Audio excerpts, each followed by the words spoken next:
Bonjour à tous et bienvenue sur la chaîne Entre Brushing et Cuisine. Aujourd'hui je vous propose de réaliser ensemble notre première bûche de Noël. Je vous propose de réaliser un sapin garni de pistaches et de framboises. Tout un programme. Je vous mets bien sûr en barre d'infos toutes les quantités pour réaliser cette recette. Si vous aimez ce type de vidéo, n'hésitez pas à vous abonner. Si vous aimez celle-ci, n'hésitez pas à me le signifier en mettant des pouces vers le soleil et les étoiles. Je vous laisse de suite avec la recette. Je vous dis à très vite pour une nouvelle vidéo. Salut! Et on commence de suite avec les coques de macarons. Il vous faut du sucre glace, du sucre, de la poudre d'amande, des blancs d'œufs et également des colorants. Je vous ai déjà fait une recette sur les coques de macarons, vous pourrez la trouver dans la petite fiche en haut à droite de votre écran. Ici la seule différence c'est que je vais colorer ma pâte en vert et j'ai utilisé ici un colorant liquide. Je vous conseille néanmoins d'utiliser un colorant en poudre, ce sera plus puissant et même au goût ce sera plus agréable. Moi je n'avais pas la couleur que je voulais sous la main. Je me suis fait un croquis sur une feuille A4 d'un sapin et je l'ai reproduit avec du crayon à papier sur une feuille de papier sulfurisé. J'ai également fait des boules de Noël. Je vous conseille néanmoins de faire les boules et le sapin bien à part pour ne pas que vos macarons s'entrecollent à la cuisson. Croyez-moi, je parle d'expérience. J'ai mis ma préparation à macarons dans une poche à douille classique et je vais maintenant garnir mon patron avec cette préparation. Comme vous pouvez le voir sur les petites affiches sur les côtés, je vous conseille de faire un intervalle de vos branches de sapin bien plus grand que celui que je n'ai fait, car à la cuisson, votre macaron va gonfler, un petit peu s'étaler et il va se déformer par rapport à votre macaron initial. Donc faites-les plus grands, c'est un vrai conseil. J'ai également garni mes boules de Noël avec la même pâte à macarons mais que j'ai colorée cette fois-ci en rouge et en jaune et je vais un petit peu la lisser avec le dos d'une cuillère. Je laisse croûter mes macarons à l'air libre pendant une demi-heure et j'enfournerai le tout à four chaud. Vous avez toutes les indications du four, de la température et du temps en barre d'infos. On passe maintenant à la garniture, le crémeux pistache, et pour cela il nous faut bien sûr de la pâte de pistache, de la crème liquide, du mascarpone et du sucre.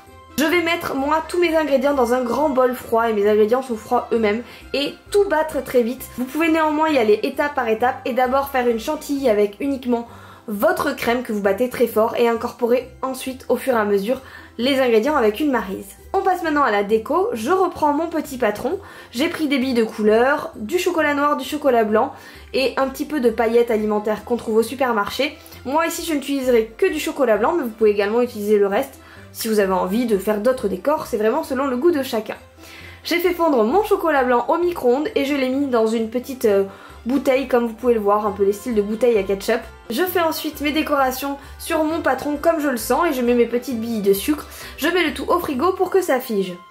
Une fois que mon macaron est cuit et refroidi, je vais pouvoir commencer à le dresser. Donc dans une douille, j'ai mis mon crémeux pistache et je vais faire des petits dômes de cette crème en laissant des petits intervalles entre chaque dôme. Entre chaque dôme, je mettrai donc maintenant des petites framboises fraîches. Je sais c'est pas la saison mais je voulais une bûche fruitée et j'adore la framboise et le framboise pistache, moi j'adore. Une fois que c'est fait, je rabats ma dernière coque de macarons sur le dessus. Elle s'est cassée pile quand je l'ai posée, autant vous dire que j'étais dégoûtée. Et je vais mettre mes décorations qui ont figé au frigo. Pour cette recette vous avez en barre d'infos les quantités pour faire 3 coques de macarons sapin. Mieux vaut en avoir une de secours puisque même moi pendant la cuisson j'en ai cassé une et du coup on ne sait jamais, j'étais contente d'en avoir une deuxième et de toute façon j'ai quand même mangé celle que j'avais cassée. Et ce sera donc notre bûche fruitée de l'année. Régalez-vous.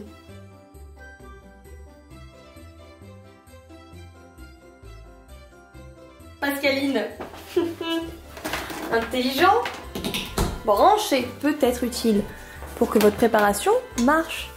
Bienvenue sur la chaîne Entre Brushing et Cuisine, je viens de me cogner de nouveau. Aujourd'hui je vous propose... Bonjour à tous et bienvenue sur ma recette. Bonjour à tous et bienvenue sur ma chaîne. Alors ça fait très moi. Puis j'ai trop du mal. Dans une... je sais pas quoi dire. Mon ordi me fait péter un câble. Vraiment c'est parce que j'ai pas d'argent pour te racheter. Crois-moi que tu serais déjà à la poubelle. 20e fois que je fais ça, je vais le faire calmement et on va y arriver. En fait tu veux pas que je fasse ma voix off aujourd'hui? Dis-le moi ou je te passe par la fenêtre. Communique avec moi espèce d'ordi de malheur, ordi du diable. Pour une fois que je suis en avance sur une vidéo tu m'énerves.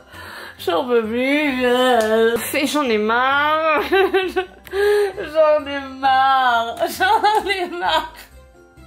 Oh là là, mais j'en peux plus de cette voix off. J'ai jamais autant galéré pour faire une voix off, punaise.